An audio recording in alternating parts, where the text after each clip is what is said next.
This silence is designed to deceive a one-some, that, being off his guard, he may be taken by surprise and frightened out of the place. If anyone die during the silence, his relatives are not allowed to weep until the 4 weeks have been completed. Sometimes the date of the annual expulsion of devils is fixed with reference to the agricultural seasons. Thus, amongst the Hos of Togoland in West Africa, the expulsion is performed annually before the people partake of the new yams. The chief summons the priests and magicians and tells them that the people are now to eat the new yams and be merry, therefore they must cleanse the town and remove the evils. Accordingly the evil spirits, witches, and all the ills that infest the people are conjured into bundles of leaves and creepers, fastened to poles, which are carried away and set up in the earth on various roads outside the town. During the following night no fire may be lit and no food eaten. Next morning the women sweep out their hearths and houses, and deposit the sweepings on broken wooden plates. Then the people pray, saying, "All ye sicknesses that are in our body and plague us, we are come today to throw you out." Thereupon they run as fast as they can in the direction of Mount Araklu, smiting their mouths and screaming, "Out today! Out today! That which kills anybody! Out today! Ye evil spirits! Out today! And all that causes our heads to ache! Out today! Anlo and Araklu are the places whither all ill shall betake itself." When they have come to a certain tree on Mount Araklu, they throw everything away and return home.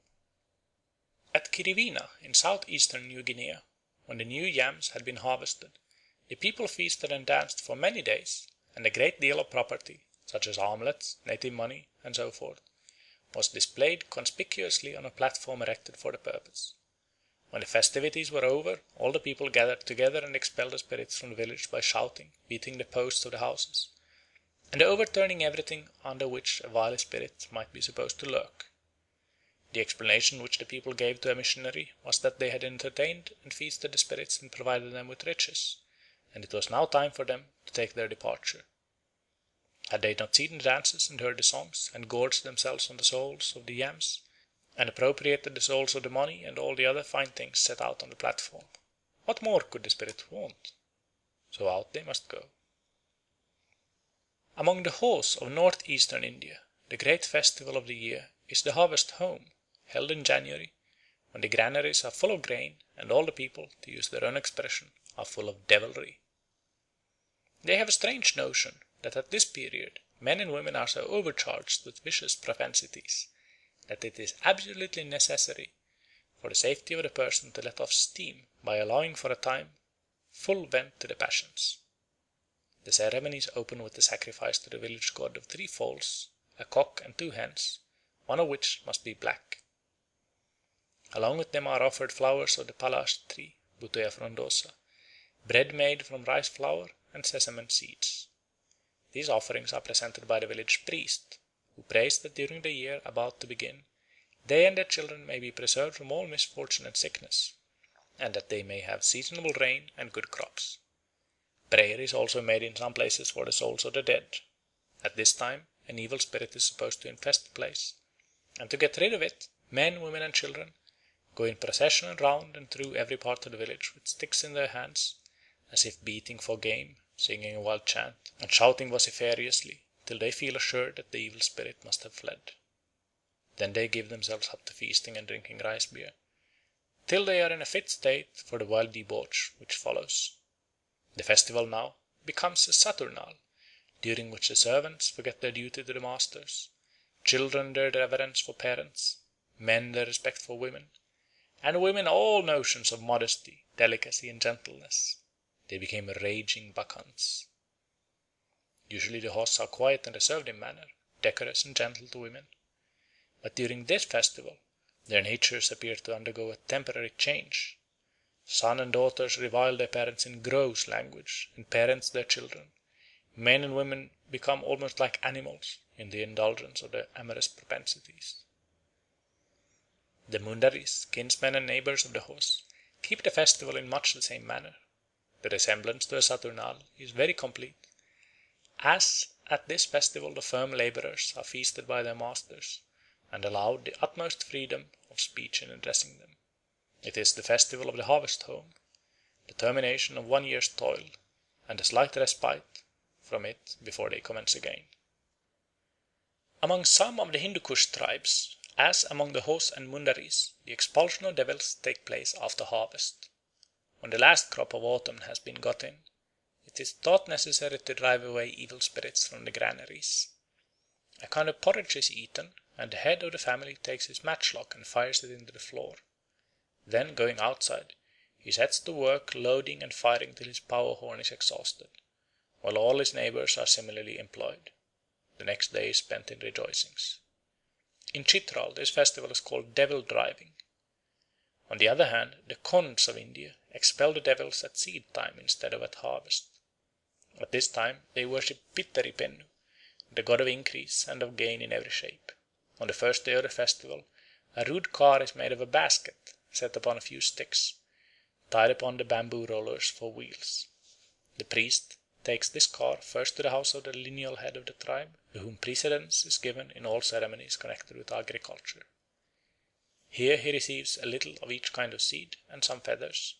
He then takes the car to all the other houses in the village, each of which contributes the same things.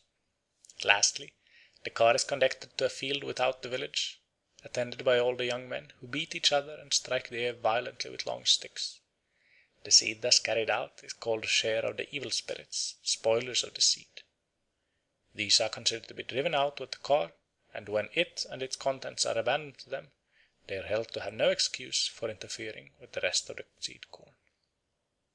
The people of Bali, an island to the east of Java, have periodical expulsions of devils upon a great scale.